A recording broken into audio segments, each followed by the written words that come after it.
Mr. Speaker. This evening, I want to take some time to talk about how business gets done here in Washington. Now, this has been, I guess, call this the lessons of a rookie. I'm starting my third year here, my second term. And during this, my first 2 years in the 111th Congress, frankly, it was like it was politics as usual. And I think the American people have had enough of that. The American people are at a point where it's not about Republican, it's not about Democrat, but they're looking for problem solvers. And fundamentally, I think that what's most important as we go forward as problem solvers, because we know this country is facing some tremendous issues. We're at record unemployment, the highest sustained level of unemployment since the Great Depression.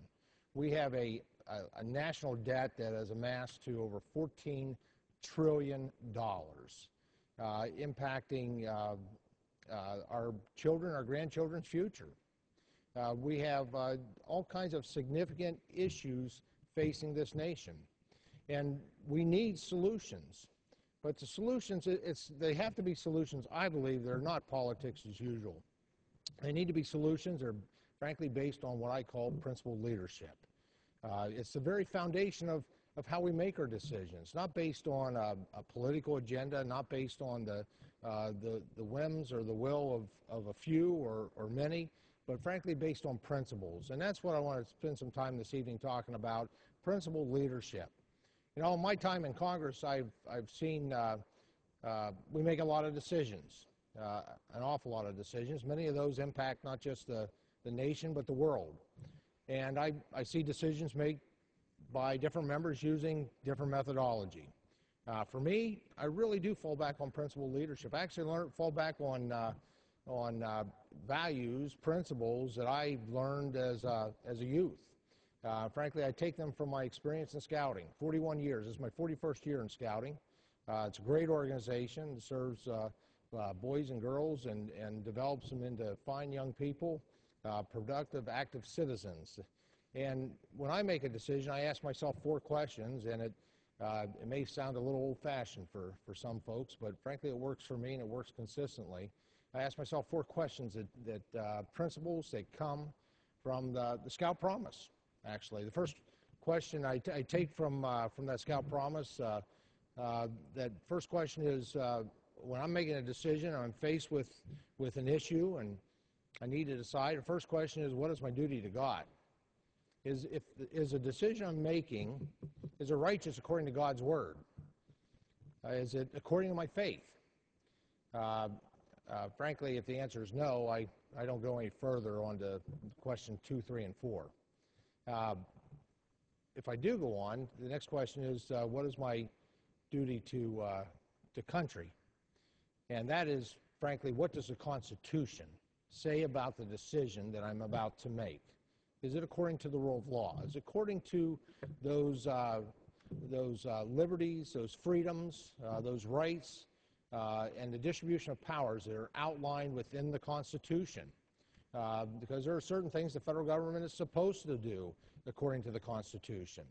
That amount of responsibilities literally is very tiny, though, compared to what the states have retained for rights, and that is small compared to what we as individual citizens have, and as all those rights have provided through our Creator. And so my second question I ask, what is my duty to country? The third question I ask myself in terms of principles is, what is my duty to others? Now, others for me are what I call the 660,000 really smart people that I work for in the Pennsylvania 5th Congressional District.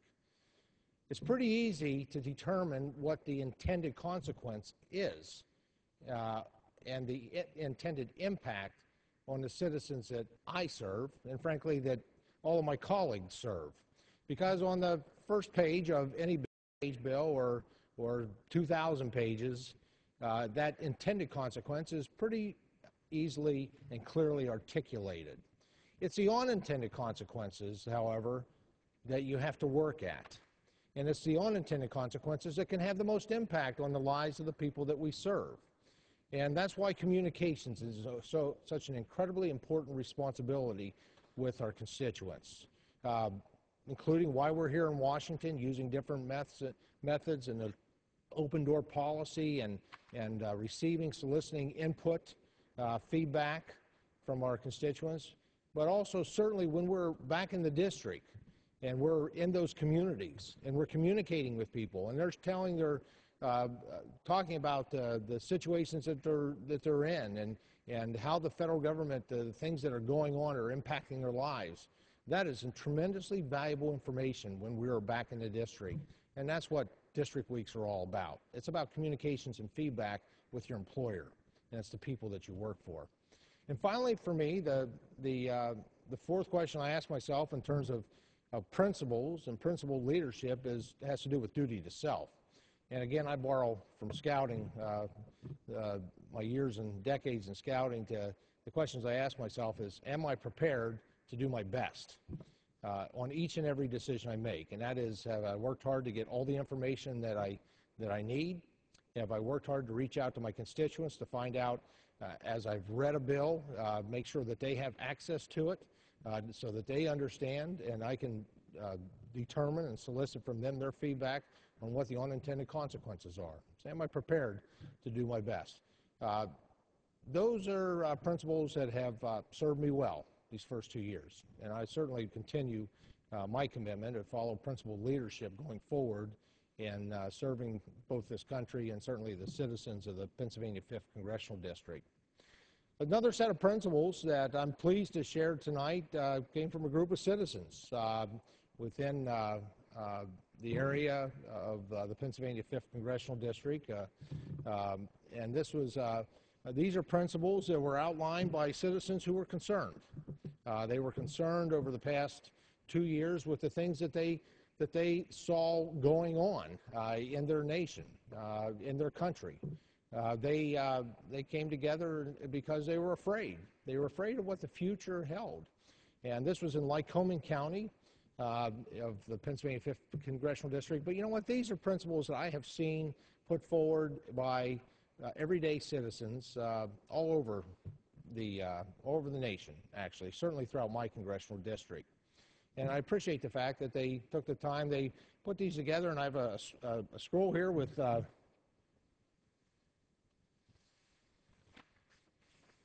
I'm not going to roll this out the complete way because it would definitely be a hazard.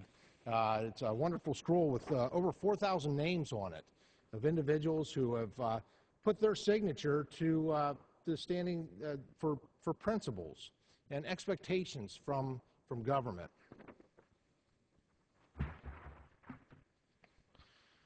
The principles as put forward were, we the people of the city of Williamsport, in the Commonwealth of Pennsylvania, United States of America, declare that we're free and independent citizens, and that we are entitled to inherent and inalienable rights which our ancestors fought to protect and for which they established government to ensure. Rights that within our founding documents come from our Creator. In the charters of those governments, our rights have been clearly and undeniably established to the exclusion of any encroachment by the civil servants elected to carry out the people's business. However, a long train of abuses and usurpations has evidenced a clear trend which, if followed to its logical conclusion, reduce the people under absolute despotism. And we protest these indefeasible rights and liberties and demand that they be redressed. And among the abuses, they outlined 7 principles. You know, principles that I think are incredibly important. Things that you've heard about already on the floor tonight, and as you tune in, these are issues that have taken front stage in terms of our national debate. Starting with taxation. You know, taxes have grown both continuously and geometrically, both in the number and scope, such as greater than half of all of one's income is now claimed by the government. This is something that we battle on here, and it's a fundamental decision of first of all, the scope of government, what government should be in the business of doing, what constitutionally are those issues that should be funded. We're going to be engaging in significant debate through the rest of this week and certainly next week as we look at a continuing resolution of what is the proper role of government, and what is certainly looking at how we fund that and the amount of taxes that are levied on individuals. We had that debate at the end of the 111th Congress. The 111th Congress, this country was facing the largest tax increase in its history. It would have been devastating. It would have raised taxes on every American. Would have raised taxes on individuals, on families, on job creators, on small businesses. And I'm pleased that in the 11th, frankly the 12th hour, we were able to at least extend those tax, what's called the Bush era tax cuts, and that's been good for America. Frankly, we should have been able to make them permanent. That's something I think we need to obviously continue to work towards. But at least by extending those, we were able to restore some certainty for families, for individuals, and frankly for job creators, so that they could do their business plans and have at least restore some confidence going forward in this economy.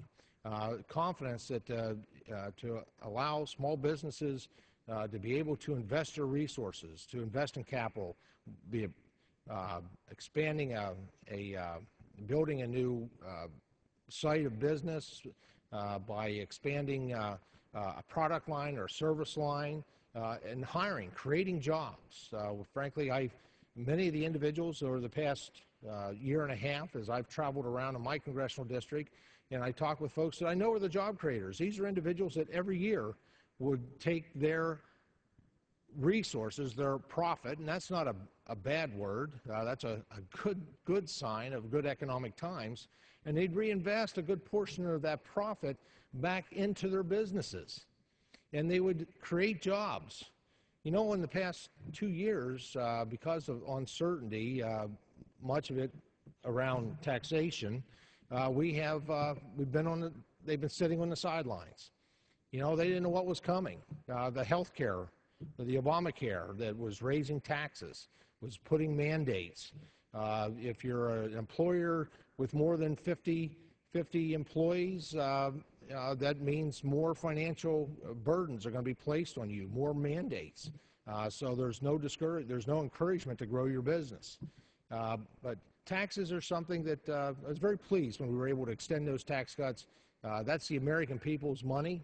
They've had that for almost a decade, and so we need to continue that.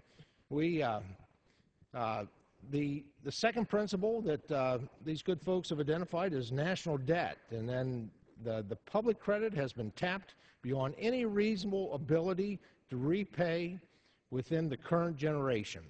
I think our national debt is somewhere around every man, woman, and child. When I go out into schools, and I like to read to the kindergarten kids, but I love getting out to the seniors because they're getting ready to go out into the world.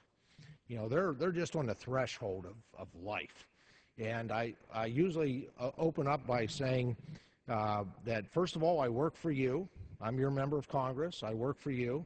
And each of you owes $143,000, and I don't take checks. And that's a good icebreaker for a sad notation of that really is how much each of them owe towards our national debt. And so we are approaching over $14 trillion at this point. What that does, I think, is well, frankly, it's probably our largest threat that we have to national security.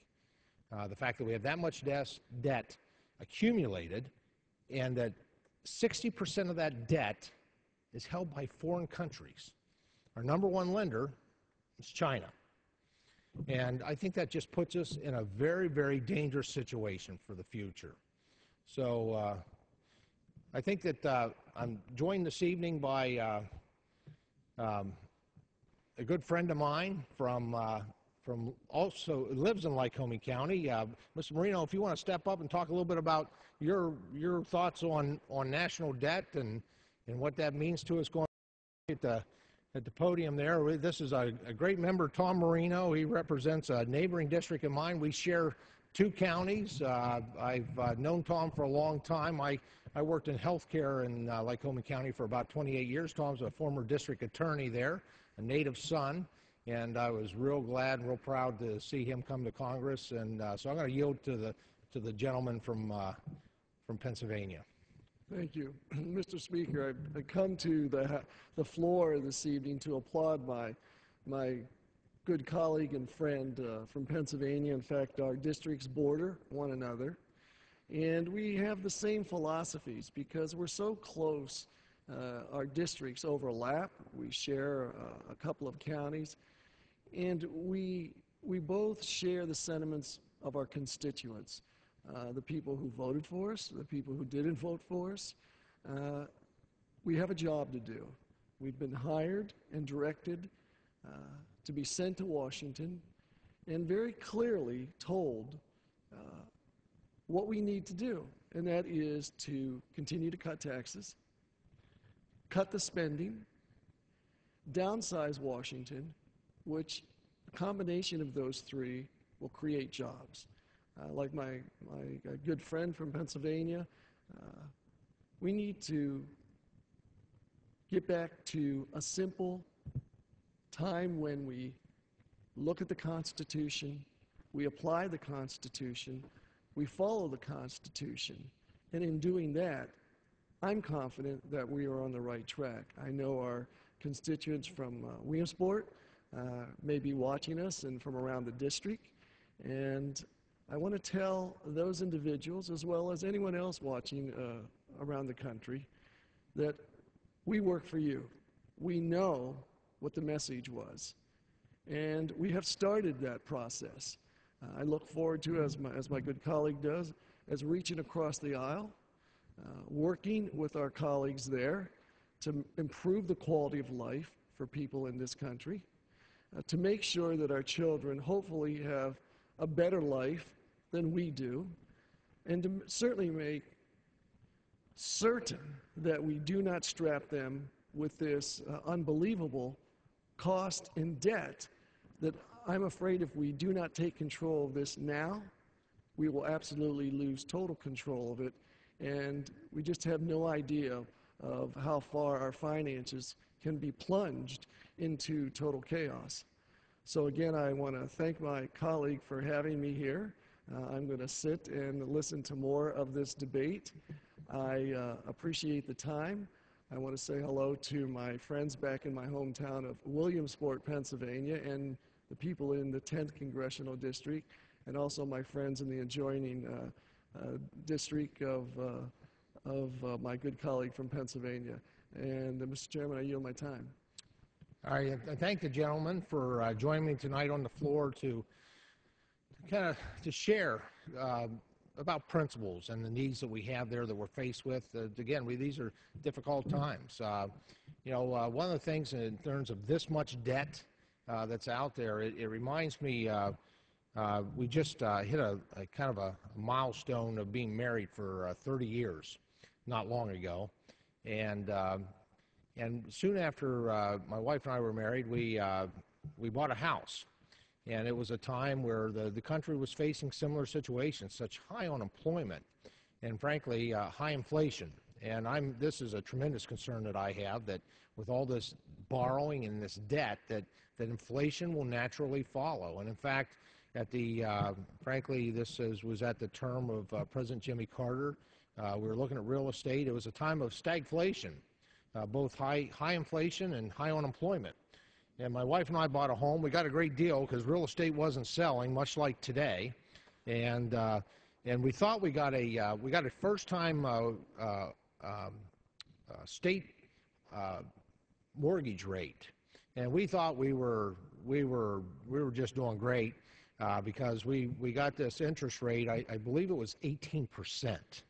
Now, which was pretty good because at the time the banks, under this type of inflation that naturally comes from this kind of borrowing and spending, the banks were lending at 20-21%.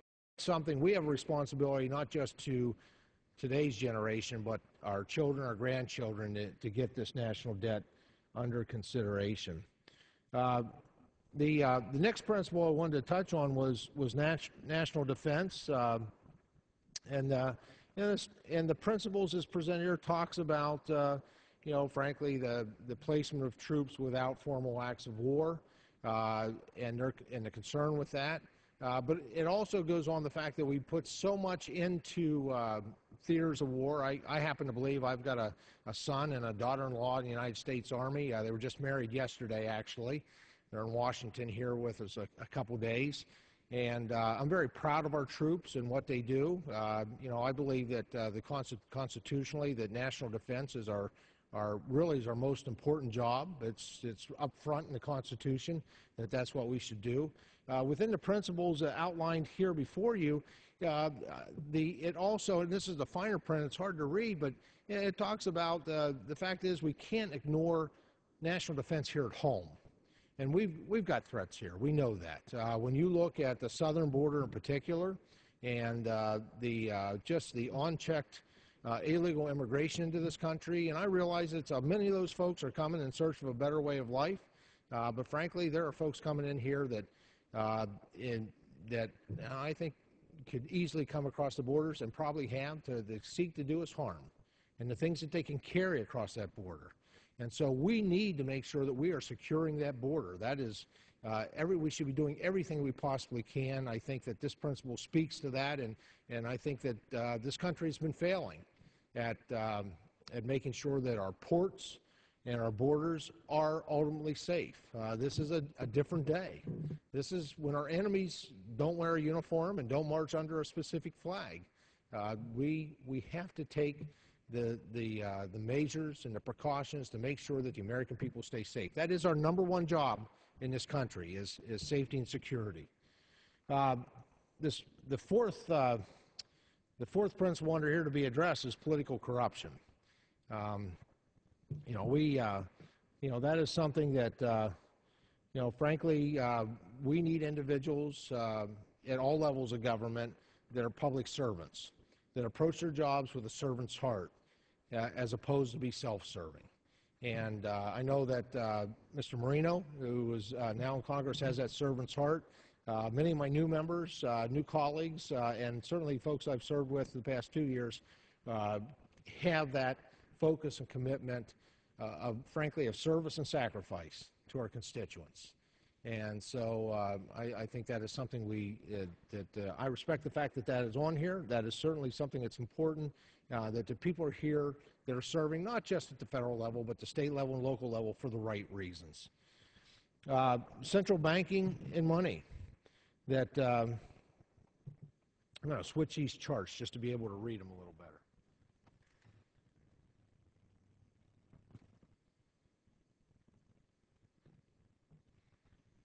Just to be able to reference a little better. That the fact that the U.S. Congress really has delegated, and I think illegally delegated, their vested powers, coining money, taxation, regulation of commerce, making treaties, appropriating public money, all things that the powers of the House in particular is in the legislative branch.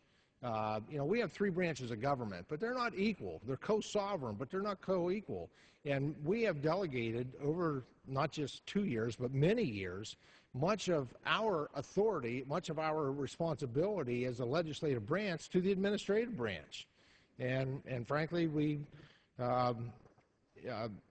much of that has been very inappropriate. And I think it's a time of going back to our roots and make sure we go back to those founding principles and looking at what is it that we are supposed to be doing, that we have deferred, that we have designated and allowed the administrative branch to now do. Certainly, the principle number 6 is central planning, that constant intervention in the economy through regulations, subsidies, tariffs, taxes, policies have altered the fabric of the nation's free market economy. Just this past 2 years. And we're dealing with it now. We voted to repeal the Patient Protection Affordable Health Care Act. The media sometimes refers to that care plan. And we passed in a bipartisan way to repeal that bill for that very reason, that how the interfering, that top-down approach. I mean, Washington is famous for a top-down approach, a cookie-cutter approach. I've seen it in my service on the Education Committee, where it's a cookie-cutter. You know, no child left behind. Believes that every child should go to college. Well, that's great if that child has that aspirations, those attributes. That's wonderful. I'm going to be dedicated to make sure that we make that as affordable and accessible as possible. But not every child is on that path. Some children will be technical training. Some children, it will be going into the military and learning a skill or a trade there. Some will be going right into the workforce. We need to be empowering through education, not top-down from a central planning way from the national government. We should be empowering our best resources for making sure that every child's individual potential is developed. You know who that is? That's the parents, the teachers, the administrators. It's the local school board members, that governing body, and local school boards. That's the way the founders intended it, because they know what the way it would work best. Well, I'm joined by another neighbor of mine across the state line to the north, Mr. Tom Reed from the great state of New York. Mr. Reed, thanks for joining us tonight. Well, thank you very much. Thank you, Mr. Speaker. I stand today to join my colleague and applaud my colleague for coming to the floor of the House to articulate what are truly our founding and our core principles. We should be going back to our Constitution on a regular basis and always recognize that what our founding fathers envisioned for America was a limited federal government, not an America that guarantees everyone's success in life, but rather a government that guarantees that every American, every man, woman, and child in America has the opportunity to succeed. We do not, at the federal government level, pick winners and losers. What we should do is always guarantee that the opportunity in America is there for our young men and women and children of the generations of today and the generation of tomorrow have the opportunity to succeed and control their own destiny. I see in America right now, my good friend from Pennsylvania, who is articulating here today the concerns that the nation of America truly is fighting for its existence. We see a national debt that is at $14 trillion in publicly held debt. You talk to people about the unfunded liabilities, putting that national debt at $200 trillion plus or minus. That's $242,000 for each man, woman, and child in America. That is not sustainable. That will not protect this nation for generations of today and of tomorrow, and for generations that are not even contemplated as we sit here tonight. We have an obligation to stand for this wonderful nation. And I'm proud to join my colleague from Pennsylvania and come here tonight and cry out to America to say, we need to stand once again. We need to fight for our very existence, because that existence is threatened from that financial insecurity that is brought on by this national debt. And I am so confident that when we stand together, when we come into this chamber and we have the open and vigorous debate that we are going to have and that we will have, America will prosper, we will make the hard decisions, and we will stand proudly as one nation for many generations to come that will be the beacon and the light to the world for so many who so need us and who so want us to succeed. And we are committed to that effort, and I yield back the time to my friend from Pennsylvania. Now, I thank my good friend for joining us tonight. The last principle was one I'm proud to say we've taken some action on here. It has to do with legislation, common practice for Congress to shortcut things, shortcut the process, not follow regular order, open rolls, allowing all members of Congress to offer amendments. And I'm proud that my first 2 years in Congress, I never experienced one open roll.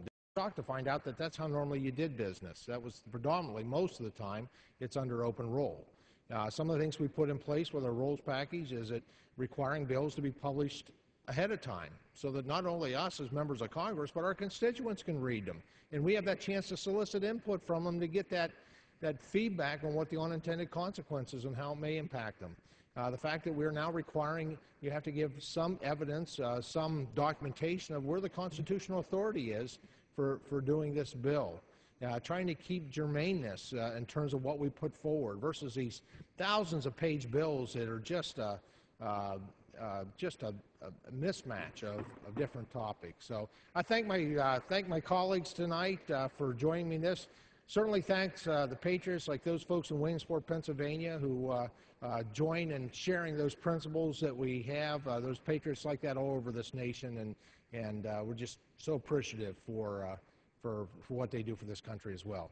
Thank you, Mr. Speaker.